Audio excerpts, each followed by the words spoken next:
When I was 12 years old, I came to the conclusion that everyone in the world, including my own family, was against me. I was never a problem child, but my parents sure treated me like one. For example, I used to need to be home by 5 p.m. every day. Clearly restricted my amount of playtime outdoors. I wasn't allowed to have any friends over to play at the house, nor was I allowed to go over anyone else's. I had to finish my homework directly after I came home from school, no matter how long it took. My parents refused to buy me video games and forced me to read books, and then write a book report on them to prove that I actually read them. Now, even though the rules listed above were quite frustrating to me as a child, they aren't what upset me the most. What really hurt me was the lack of compassion on behalf of my parents. My mother was a bitter old woman who always made me feel guilty of accidents or mistakes I've made. My father only knew one emotion: frustration. The only time he spoke to me was when he screamed at me for receiving poor test scores or beat me for misbehaving. But enough about them. Let's talk about my school psychologist. For his own privacy, we will call him Dr. Tanner. Like most junior high schools, a psychologist is always available on campus during school hours to assist any student in need of counseling, whether it be emotional, academic, social, behavioral, etc., etc. To be honest, I have never seen any student talking with Dr. Tanner. Every day I would walk past his office on my way to the cafeteria and peek through his door's little window. He would always be alone in there, working on some paperwork. I guess most kids were too afraid to speak about their problems to an adult who was particularly a stranger. For this reason, it took me 3 weeks to muster enough courage to go into his office. March 2nd, 1993, was the day I decided to voice my troubles to Dr. Tanner. During lunch break, I stood in front of his door and knocked. Through the window, I could see him raise his head, smile, and motion for me to come in. I did. He greeted me by introducing himself and asking for my name. Dr. Tanner was a very soft-spoken man who seemed to radiate kindness. In less than 30 minutes, I rambled to Dr. Tanner about how mean my parents were to me and how they didn't care about me at all. After a while, my voice began to quiver and I stopped speaking. The psychiatrist listened patiently to my whole spiel, arms folded and head nodding. I half expected him to begin talking about how everything I had just said was untrue, and that my parents loved me dearly, and blah blah blah blah blah blah blah. But he didn't. Dr. Tanner leaned towards me with a grin on his face and said, "You know, I'm the best school teacher in the world. I promise we will fix this." I rolled my eyes. "Okay, but how?" I asked. "I have my ways," he replied. "I'm a man of my word. I promise that within just 1 month, the relationship between you and your parents will change for the better. Forever." After a brief pause, he continued, "Although, you need to make me a promise. You have to promise me that you'll come back to my office after school tomorrow, and that you won't tell anyone that we had this little conversation today. It will be our little secret." I promised. The following day, I returned to Dr. Tanner's office after school. It was around 4 p.m. when I entered his office. After a warm welcome, he asked me to have a seat in front of his desk once again. Upon sitting down, I watched Dr. Tanner close the blinds of the door's tiny window. "There," he smiled. "Now we have all the privacy we need." We began to talk about my likes and interests, my favorite subjects in school, my least favorite teachers, and things of the like. About an hour into the conversation, Dr. Tanner offered me a soft drink.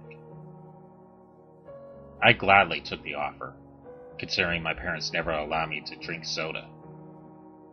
Dr. Tanner reached over to his mini fridge and fidgeted around before setting down 2 open cans of soda on the desk. Afterwards, we talked about what was going on in my life. But it wasn't long before I passed out from whatever drugs Dr. Tanner placed in my drink. It took me a minute or so to adjust my blurred vision upon waking up. And when it did, I had no idea what to think. I was handcuffed to a bed, and my mouth was sealed with duct tape.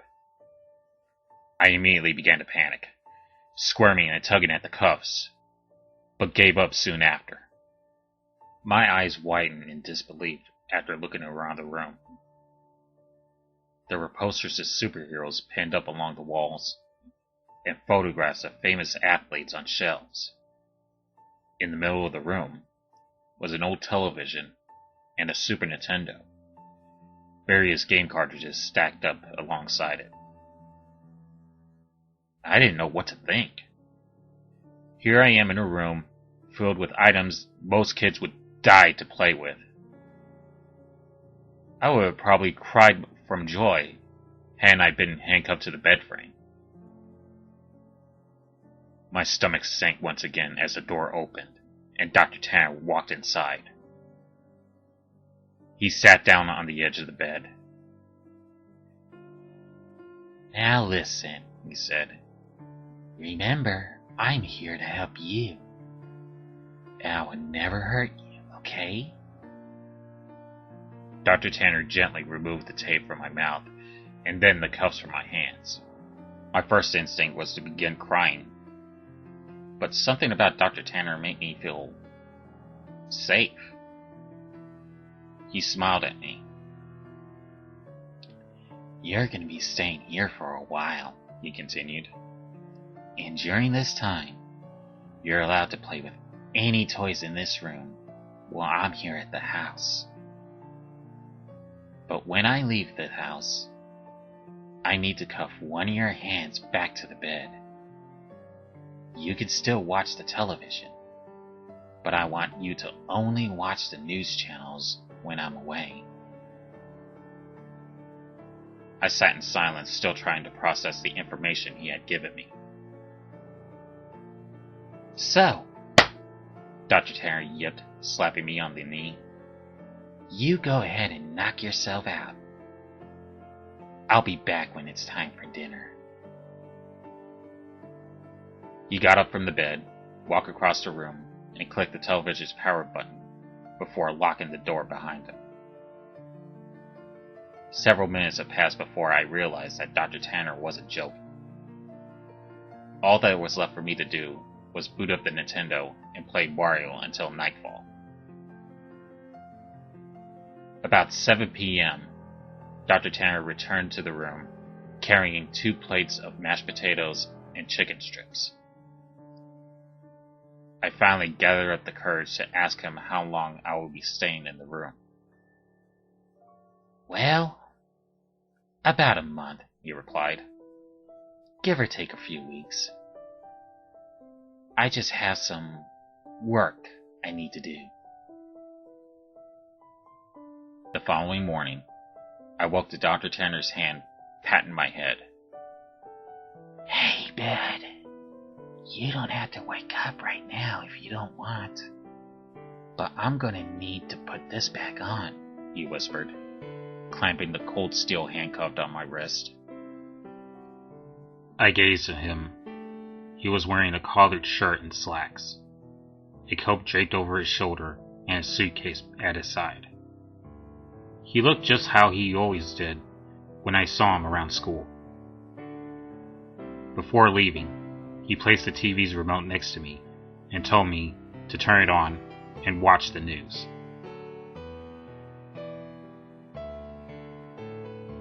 The first thing I saw upon turning it on was a breaking news segment. An important-looking police officer stood at the podium surrounded by people with microphones. I happened to begin viewing halfway through his speech. A statewide Amber Alert has been issued as of this morning. We have several investigators working towards identifying potential abductors.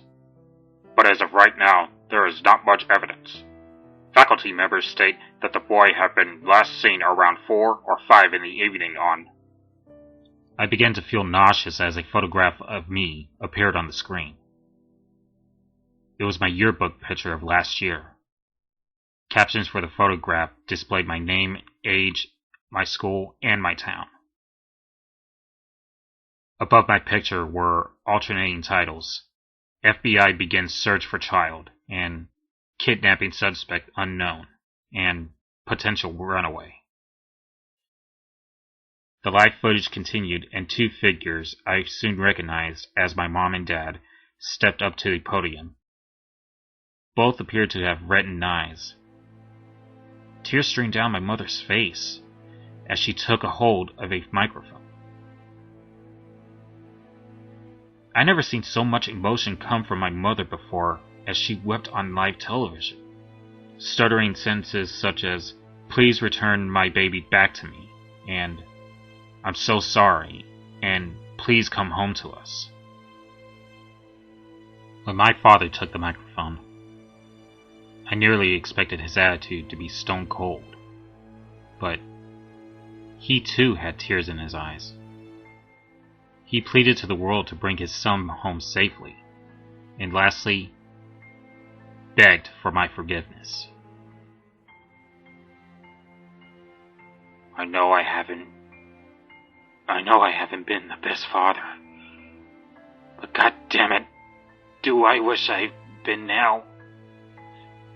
Please bring my baby boy back. I turned off the power shortly after. My emotions were mixed, for I had never once seen my father cry. I felt miserable that my parents were being put through so much, but at the same time, I felt relief. Now I know how much my mom and dad loved me. Nearly 4 weeks had passed, and Dr. Tanner has been treating me with the utmost respect. He leaves me in the morning cuffed to the bed frame, but returns in the afternoon to eat lunch and dinner with me, talk, and play games. I never would have guessed how good Dr. Tanner was at Monopoly and Scrabble. But one morning, when Dr. Tanner woke me before heading off to work, I noticed a stern look on his face. I also realized that it was 3 hours earlier than when he usually wakes me up.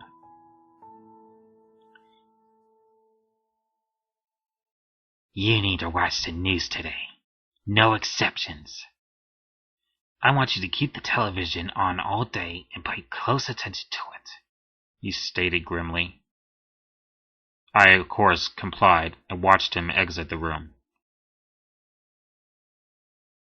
About 2 hours later, a breaking news segment interrupted the toothpaste commercial I was watching. The title, Human Remnants Found. 2 staunch-looking men in suits stood aside one another and began speaking. We are displeased to bring such unfortunate news this morning regarding our missing child case from earlier this month. One of the men bowed his head while the one speaking shuffled through the papers. He continued. Remains of a body have been found in a garbage bag beneath the highway overpass. The body appears to be that of a child, although not much of it is left. The body has been decapitated and much has been burnt to ash and bone. The screen shifted over to a helicopter view of the freeway. Dozens of police cars gathered near the bottom of a tall overpass. The man's voice could still be heard. Within the bag, police found a junior high school identification card labeled as such. The screen showed the school ID card I always kept in my backpack. The plastic was sort of melted away, but my photograph and name were intact. After the two dismissed themselves, the camera panned over to my parents. They were sitting amongst reporters.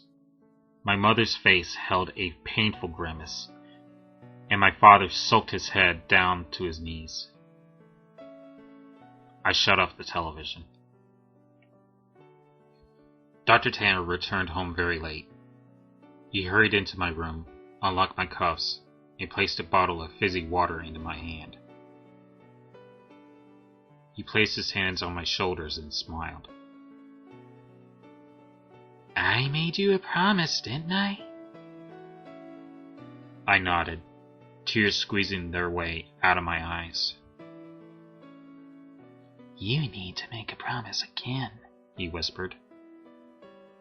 He told me that I needed to drink all the water in the bottle. It would help me sleep, and that from here on, I am never to tell anyone that I ever met him. I promised. "I told you, I'm the best school psychologist in the world, didn't I?" And he was right. I awoke later that night to find myself lying in the middle of a park. Stars shining brightly across the night sky. I recognized the park. It wasn't too far from my school. A mile or so down the road, I saw my house. The lights were off inside, but I can make out my father sitting on the step leading to the front door. I hesitantly called him out. He lifted his head slowly, but when he saw it was me, he sprang to his feet, ran towards me, arms open, yelling my name. My mother erupted from the house behind him. Dr. Tanner was right. Things had changed with my family and I. My parents smile more often and treat me lovingly. I could not ask for a more perfect ending. Every now and then, I see Dr. Tanner on campus, talking to and from his office. Rarely do we ever make eye contact, let alone speak to one another. But sometimes, he'll shoot me a wink and smile. I'll always keep my promise to him and pretend I never met him. But there will always be one question forever floating in my mind. Who the hell did Dr. Tanner decapitate and throw off the overpass?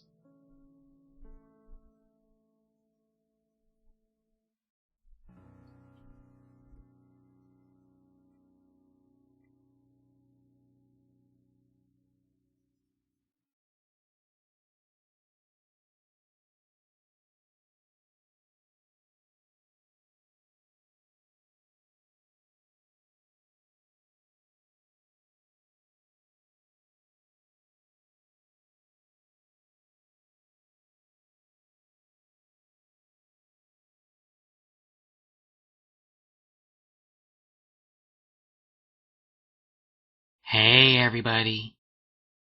Thanks for listening to this little story about me. If you really like this little story, be sure to like, comment, and subscribe to this little channel. If you want to hear more scary stories from Mr. Evil Outcast, be sure to check out his little channel and listen to all the scary stories you want. And remember, I am the world's best school psychologist. If you ever need help with your family problems, please come to my office and we'll settle out something that might help you and your family out. But remember, you must not tell anybody.